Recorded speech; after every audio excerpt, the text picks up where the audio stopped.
What is going on, boys and girls of YouTube? We did the top 5 hunters yesterday. I want to do top 5 junglers today, and I'm just gonna try to hit it like boom, boom, boom, just get all 5 done. Because what happens if I take a break, then we don't get it done, and then I get yelled at in comments. I don't want to deal with that. So we're doing the top 5 assassins, junglers. It's not only assassins, pretty close though. And I'm gonna explain why. We are gonna start with something else, and then we'll go into number 5. Just do it a little bit differently, because this god is just different. So.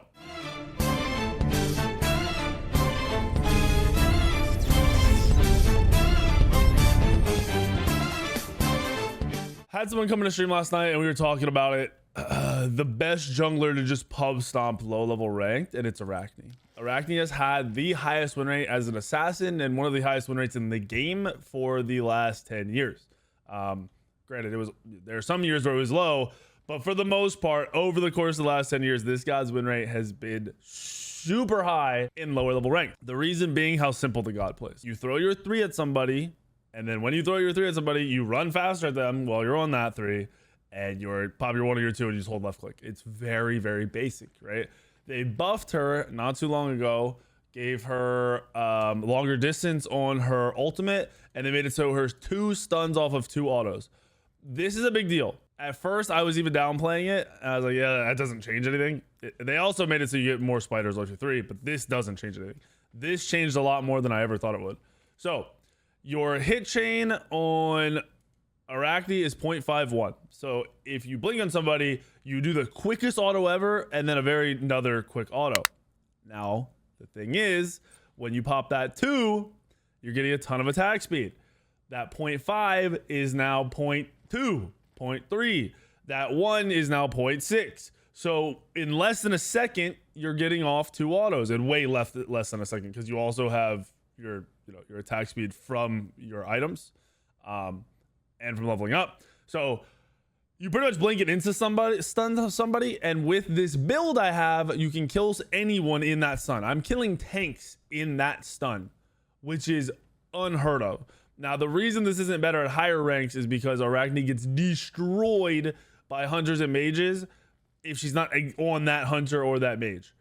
You're never going to lose a 1v1 with this build, but in team fight situations, you're getting CC'd, you're getting hit, and there's multiple people around. It's very difficult to play Arachne, and that's why at higher levels it becomes more difficult. Now, the build, it is on Smite source if you want to look for it. You're going Mannequin, Hidden Scepter. The starter active is Gooseberries, because you're not going Golden Blade, okay? And then our items, we're going Vital Amplifier.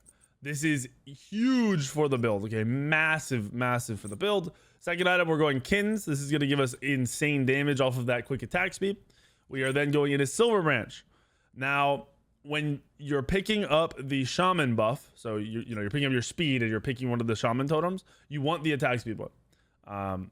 That will make it so Silver Branch starts getting the stacks up. With your 2 popped, your Vital popped, and with the Shaman totem, you're pretty close to cap, I think. Stacks like 25 or something like that. 20, 25, somewhere there. Then we're going, actually you do cap once your levels are high enough. Then we're going into Serrated, and then we are going into more Lifesteal, and it's Bloodforge. This is going to give us movement to stick to the target even easier. It's going to give us the rest of the percent pen that we really specifically need. You are building Mannequin Scepter into Mannequin's Mace. With this build, you can't lose a 1v1. If you are the opener, if you blink on somebody or you sit on a corner and you're face to face right around that corner, and that's the initial fight when you have with somebody, this cannot lose. This build cannot lose. It is insane. So that's why Arachne had to be mentioned. She's basically number 6 on my list, but I'm doing a top 5, and we're going to title this top 5. So I just wanted to mention her real quick, go through the build, and talk about it. So now into the real core top 5 gods. Thor has been performing insanely well for the last 2-ish years. Through the buffs he got when they added damage to his 2, this was pretty much like the thing that put him over the top and peaked him. Everything is scaling well for him now. He used to fall off really hard late game. He does not fall off anymore. He does so much damage. You're talking about an ultimate that's hitting for close to 1,000 with procs like Heartseeker. Your 3 is hitting really hard. Your 1 is hitting insanely hard. Your peak in the mid game is ridiculous between when your 1 and your 3 are maxed. It's nuts damage. He's just performing well. Also, we're talking about a semi-global ult. That's important because most people are warding now and they know when jungle ganks are coming if they're playing well. Like, you're playing with someone who isn't bad. Really easy to cover the jungle pathing with wards. So Thor allows it so you get to ult from weird places and people never expect it coming, and it's really strong. Now the build for Thor, I'm back to a Bumba's build. I do prefer Bumba's hammer because the build I like to go, you'll overcap a lot of stats if you go Bumba's spear. So I go Bumba's hammer, then we go into Jotun's. Then we go into even more cooldown. We're going to get the Hydra's Lament. Then we need more pen because we want to be able to kill the tanks or anyone else that's in our face or these hybrid mages. So that's going to allow for that. If you ever need anti-heal, you would build it in this slot here and just push everything forward. Just so you know for future games. We are building Heartseeker here. So this is 5 items. Your last item is always right now as a jungler up to you. Now, when I say push forward, if you put brawlers in that second slot, you just build Hydra's serrated Heartseeker. You just move everything an item forward. Now, if you don't need anti-heal, brawlers is still pretty good. There are a lot of items that are still very good for this slot. I like going in a Bloodforge in the late game because you have enough damage to one-shot somebody with the ultimate combo, and this will just allow you to get that shield and potentially live after one-shotting somebody. The build is very strong. You're getting full cooldown once you have your Bumba's hammer. You're getting extra cooldown from the Bumba's hammer. You're getting an extra proc of Bumba's hammer autos whenever your Hydra's auto, which is in between every single ability. And you just hit very hard. The Bloodforge is mainly for the shield and the power, less for the movement speed and the lifesteal, but they do still come into play. This build is pretty standard. Now, if you're dying a lot, you can build a Magi's, and that Magi's doesn't have to be built in this slot. Like I said, this is kind of the up in the air slot. Do what you need with this slot, but that can cause things to be moved forward. You could build Magi's before serrated. You could build Magi's instead of Heartseeker, and then move the Heartseeker to here. It's completely up to you and how your game is going. It's not really counter building like some people want to say, but this is as steep as Smite gets for counter building, in my opinion. It's like, all right, they have a lot of CC, they're focusing me, Magi's. They have a lot of healing, brawlers. Luckily we have an open slot, so it makes sense and it works out. And that is Thor in our number 5 slot. In our number 4 slot, we have Susano. I could have argued moving him up to 3. There's something about him. He's very easy to play, but if we're talking about the gods being played correctly, that's why I have him at number 4. Especially the lower. This list is not just GM games. This is, you know, your gold, your plat, your diamond, your silver. This is for the average gamers. And I think the average gamer definitely can play Susano now because of how they simplify them. But when they're playing the other gods, they just do more. I just think Susano is an easy god to play right now. So the reason Susano has been nuts, if you didn't know, his 1 was changed. So I think it was like the beginning of this year. It might have been like 9 months ago. Susano's 1 used to have to be canceled if your ping was not the perfect ping. If your ping was perfect, you could hold left click, right? Press 1 and never let go of left click, and it would auto, and then you could press 1 again, and then it would auto again without letting go. It was automatically autoing for you, and you weren't having to cancel out that 1. If your ping wasn't perfect, if it was way too low, so you went into like a jungle practice, or if it was higher than like 60, so if it was like below 20 or higher than 60, then you would have to cancel the ability, right? You'd have to 1 cancel it auto, 1 cancel it auto, right? Over and over again. That was the skill part of this god. It's not that crazy. Most people could do it, but they simplified it, made it easier for controller. They made it so no matter what your ping is, you can always just hold left click now. Did it at the beginning of this year. When they did it, every jungler in the world that never had Susano games played started spamming him because they realized how easy it was to play now and how good he is. Now, outside of that change, you're talking about a god that as long as you are auto attack canceling, so every time you auto 3 auto, right? The 3's already on somebody, it's ticking, you auto them, 3 to port to them, auto them again. That's 2 autos while your 3 is ticking, right? That's 2 big hit auto attacks. You're getting Hydra's procs, lots of damage. Then we're talking about a good amount of CC. We're talking about a pull. We're talking about a knock up, which is basically 2 knockups. And those are the best form of CC. He has two of them. One of them being a team fight, massive knockup that does a ton of damage, potentially up to 1,000 plus damage. That's a little over the top. Then his 3. It counters these gods that are coming into the meta. Your Janus can follow through portals. Your Ools can follow over walls. Like a lot of the gods that kind of spiked in the middle of this year, he did well against. So he's performing insanely well. That's just straightforward. Now, the Thor build is going to be the standard build. So I'll just go over it. I'm not going to break it down as much. You're still going to be going Boba's Hammer. The starter Party Punch is going to be pretty core out of most assassins that aren't auto attack assassins. I don't know if I talked about that on Thor. Party Punch is a lot of extra damage late game. It's around 100 extra damage just procced late game, which is sick. So we're going Jotuns, big. Hydras is a must-have on this god. Serrated is still just like the go-to assassin pen item. Heartseeker is going to be proccing on all of your abilities. You have 4 damaging abilities, so that's big. And then your last item is always up in the air for you, whatever you need. Like Bloodforge, could be Magi's, could be Brawlers, whatever you need. Simple, same build, pretty standard for ability assassins. That's our number 4 god on the list. Number 3. This is where people are going to be like, well, I think these probably should be swapped. No. Thanatos, number 3 on our list. Thanatos is following the Thor footsteps. No longer falling off late game. Actually kind of peaking ridiculously. Now, the reason Thanatos is where he is for me is because of the crit build. Ability Thanatos still hits hard. It is great. But you can now go an ability Thanatos build and hybridize it with crits. It's not even hybrid. You can make it into a crit build, which is absolutely ridiculous. Going Eye of the Jungle because that attack speed is going to come into play later. We're going Jotun's Wrath because we do want some early cooldown. We are then going into Rage, and then the build. This is where it's settled, right? This is where we're happy. We've got really good core. You are going Gooseberries in this start, so you can clear, and so you can fight people in the lane by clearing on top of them with your auto attacks. Once you have Deathbringer, this build hits very hard. But first, we need to get Serrated online. We talked about it being pretty much the best assassin pen item in the game.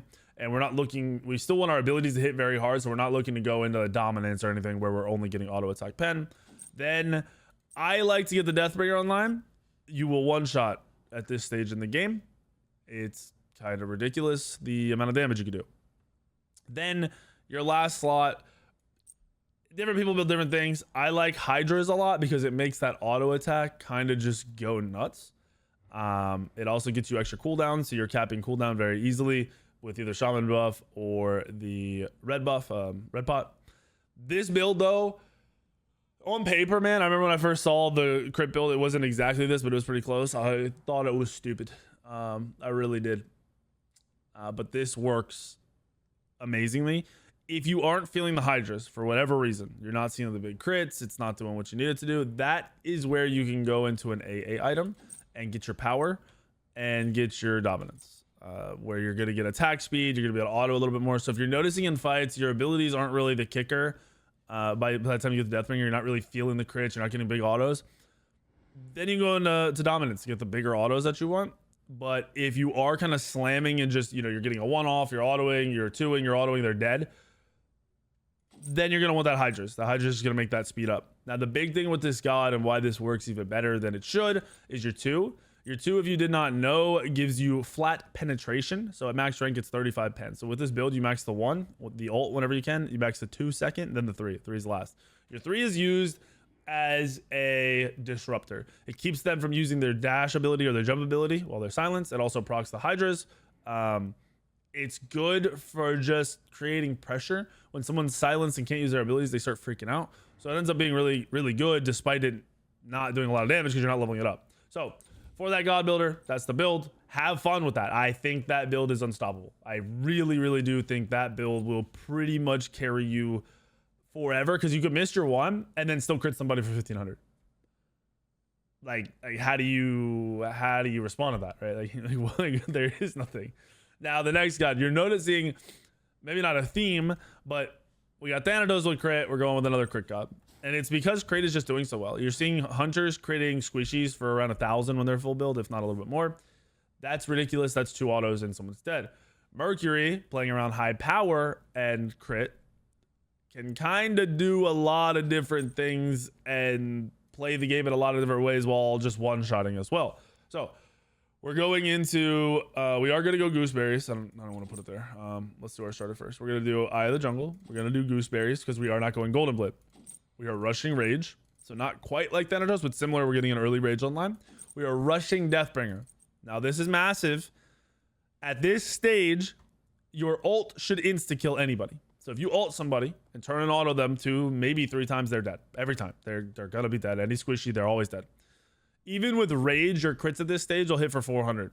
So especially when it's fully stacked. So you're gonna be doing a lot of damage with just Eye and Rage. Super strong build. Then we're gonna go into the Serrated Edge. This could be Hydras if you're super far ahead and don't need a lot of pen or don't need the sustain. But if you go Serrated Edge here, you get solo Pyro. That's big. If you want to continue on with the objective soloing and you don't feel like you need Hydras, then you would go more Lifesteal and we would grab Bloodforge. Then we're going to grab the Hydra's Lament. The Hydra's Lament is going to allow us to pop R2, blink and auto somebody and one-shot them, or pretty close to one-shot them with this build. It's a little ridiculous. Hydra's is also nice just for split pushing. For anything else, we talked about objective play with this core build. You're able to solo Fire Giant as long as you're not behind. So if you finish Bloodforge and you're having a good game, you have a couple kills, you've been farming well, you're ahead of the enemy jungler, you can actually solo fire with this build. It's ridiculous. You can solo gold. Gold's actually a little bit harder, oddly enough, which is weird. Don't know why. If you are queued with your friend, you should be able to do every objective like it's nothing. But the Hydras, if you're not queued with anybody or your team is just getting wrecked, you can split push very easily. This is why I like Mercury. This is why I like pretty much every god on this list except for Thor. Maybe Susano. But the Mercury, the Thanatos, the Arachne, they get solo anybody, right? So if you're split pushing, someone's going to back to defend. You kill that person as fast as you can, and then you go for the objective. All 3 of those gods can destroy an objective. The Arachne because of the attack speed, the Thanatos because of the Hydras, assuming you're going it, and then the Mercury because of the Hydras, the attack speed, and the mix. He's just better at it than everybody else. So this build is what you should be going for. It absolutely slams. I, for a while, was a big pusher for still going Golden Blade. And I do still like Golden Blade, but with the way the meta plays out, the faster you get to full build, the faster or the more likely you are to win the game. That's pretty much what it is. Most games are going late game, right? So you hitting late game full build first is key, and it's very important, and that's why we're doing this, and we're going Gooseberries instead of the Golden Blade now. So that is Mercury. He's number 2 on our list. I will say Mercury's playstyle, I didn't really talk about a lot of his abilities. His playstyle is different from every other assassin. Until you get a lead, once you have a lead, that's what this build gives you, earlier lead potential. Once you have Rage online, you should solo everybody but maybe a tank or somebody who has defense. Could be a little bit harder because you don't have pen. But once you have that online, you kind of just W key the way you play Arachne. You just kind of blink on them and run at them and kill them. Normally, and if you don't have a lead, Mercury plays different, and that's why I have him at second, mainly because of that first playstyle, the W key playstyle. If you're behind, realize you have to play around poking with your 1 before you engage. So that means hit your 1 like 2-3 times before you're looking for a fight, or wait for someone to be out of position, and you wait by just throwing your 1 out or spamming your ult to be a threat. And when I say spamming your ult, I don't mean using it. I mean charging it and make them think you're going to use it. So Mercury's number 2. Number 1 on our list is the only non-assassin. It's a Mammon. The Mama Brigitte. She's broken. She's been nerfed too. And there is an argument. There's been a lot of arguments. When she first came out, people said she wasn't broken. When she first came to ranked, people were telling me and arguing with me she wasn't broken. I was saying the whole time, she's super OP. She does too much damage. She got nerfed where they made it so her 1 could be knock up now, where she used to be knock up immune, which is a good, like a smart quality of life change to make it harder for her to do her damage. She's still super broken. She was highly contested in the SPL tournament. Her damage is over the top. She was the highest death god ever, new god that Smite's ever had, but she was also the 3rd highest kill god. So she was getting a lot of kills, but also dying a ton. And that's because of lack of skill and because the math is hard to do. Her biggest part of her kit is her passive. Every time your ability hits 5 times, so if you get, you get ticks from the 1 and then an auto, or you get, the 2 hits a couple times, the 3 ticks 4 times that you auto, whatever it is. Anytime you get 4 pops of damage, that's our ability or auto attack. So it can't be procs, it can't be like soul gem or something. It has to be your abilities or your autos. Every time you hit somebody, it gives them a stack. Every 5th stack it procs damage. The damage is based on the amount of health they have. So the lower their health, the more it does. All right. If you sit there and you go into a jungle practice, or you sit there and you're soul in or something, and you hit a tank, you'll realize the ramp up of damage is ridiculous. So like if they're at full health and you start hitting them, that first passive proc is nothing. You see it, but it's no damage at all. The second one is like a decent amount of damage. Like, okay, I hit him, you know, I get to see it. I felt it. The third one, oh, this is on a tank. Sometimes it's the second one if it's on a squishy. But once their health is below 50% and this passive procs, it hits so hard. So hard. So this god is someone you have to really play enough to feel that damage. You have to know it's coming without knowing the specific number that it's going to do. And once you get to that comfortability level, I guess, with the god, you realize she's broken. I've gotten, I think, 3 Pensas on this god. I've one-shot 2 people standing on top of each other at max level before. This god does crazy things, and her one counter is anyone who can immune the stun on her one. If you don't land that stun on your one, the pressure is a lot less. It's less chaotic. She's not as crazy, but that stun's landing. It's not a stun most people want to beads because it's a super short stun, but they have to beads it. And if they do beads it, you pretty much just go right back on them. Plus the ultimate being a CC immune ultimate and a fairly good CC because it's a knockup as well is pretty OP. Her overall kit is nuts. She buys a lot of the time off of the 3.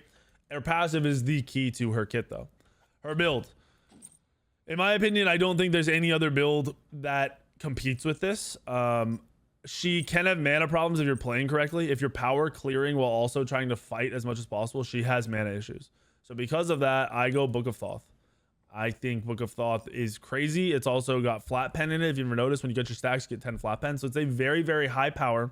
It has flat pen and it gives you infinite mana, right? Your starter, I showed Bumba's hammer, or whatever, dagger. I like Bumba's spear on this god, oddly enough, because we want the pen. The pen is very valuable. So that's kind of what we're looking at.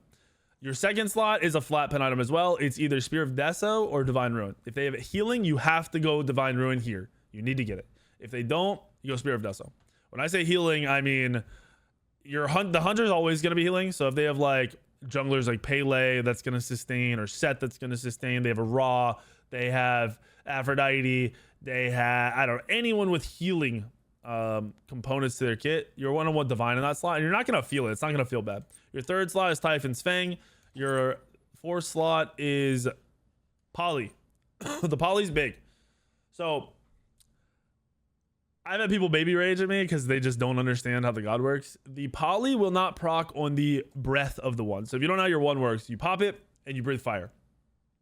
You can cancel it, and then you have fuel. So you can cancel it and use it again, cancel it, use it again. That will not proc the Poly. But on your one, while you're breathing fire, if you one again, it will stun, or if that fuel runs out, it will stun in a circle. That stun will proc the Poly. So every time you open on somebody, you'll stun them and you'll proc the Poly, right? Then you'll usually 2, or you'll auto a couple times, and then you'll 2. And that Poly will be back up pretty quickly. You can proc the Poly again with your 3, and you can 3 into somebody, let it tick, right click, you'll cancel, and you'll drop right on top of them. You can Poly them again, they're dead. They're usually dead before the second Poly proc, to be honest with you. If you also don't know the 3 works, I said you could right click and drop right on top of them. You could also just let it run out, or you could left click and you'll dash away from them, and that'll be how you buy time and get distance. Then your ultimate also will proc the Poly if you're saving it or if you're initiating with it. So you've got a lot of options with this god and the Poly proc. Now, like I said, we want that spear to cap our pen, because our last item for me, I like Rod of Tahuti, and we like Calamitous Rod. Calamitous Rod is always going to land because your one is a stun. The Calamitous Rod is going to hit for 400 to 600 damage when you're full build, so it's basically an extra ability, on top of your Poly being an extra ability, on top of your passive and everything else. The Rod and the Poly are really important to me in this build, because it gets it so your passive is proccing harder faster because they're lower HP quicker.